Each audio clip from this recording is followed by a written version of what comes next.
Hi, I'm Brenda Power Ahmad, and you are watching OTV, where we offer solutions for living. In this episode of OTV, we are going to talk about another sensory-related concern that leads parents to seek occupational therapy treatment. Parents may find that their child is experiencing sensitivity to sensory input. In a previous video, we discussed the sensory-seeking child. On the other end of the spectrum is the sensory-defensive child. Unlike sensory seekers who have high thresholds for sensory input, sensory-sensitive children have very low sensory thresholds. Due to these low thresholds, they experience sensory input much more intensely or notice sensory input much more often than their peers. This means that sensory input that may not bother you or I, for example, the feel of your jeans, brushing our teeth, or the sound of an alarm going off, may be very aversive, distracting, threatening, or even painful for that child. Sensory-sensitive children can respond to their low sensory thresholds in a couple of ways. For some children, they may actively avoid sensory input in an attempt to avoid meeting their threshold. They may set strict rituals and routines to avoid unfamiliar sensory input, which can be seen as threatening. They may also engage in disruptive behaviors or escape the situation in an attempt to avoid feeling the pain or discomfort caused by some sensations.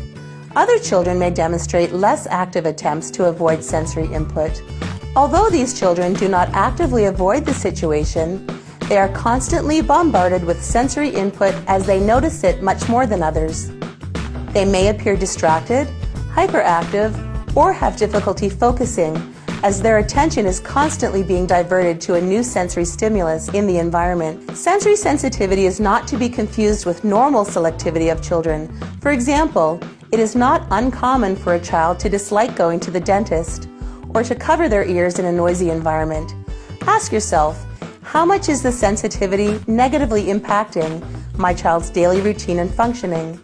Is my child unwilling or unable to participate in daily routines and activities due to avoidance or sensitivity to sensory information? If concerned about your child's sensory sensitivity, an occupational therapy assessment can help determine the underlying causes and offer potential solutions. Therapy sessions for sensory sensitivity may focus on specific exercises and techniques designed to desensitize the sensory defensive child and support increased tolerance for sensory input. Additionally, occupational therapists can offer simple strategies and modifications to daily routines that enable the child to better accept difficult situations like hair washing, eating certain foods, or toothbrushing. Strategies can also be recommended to improve the child's ability to filter out extraneous sensations in order to promote increased attention and focus. As always, all strategies would be tailored to meet the child's specific needs, modeled and then modified as needed. In the end, remember that each child and each environment will need a unique solution to any given problem.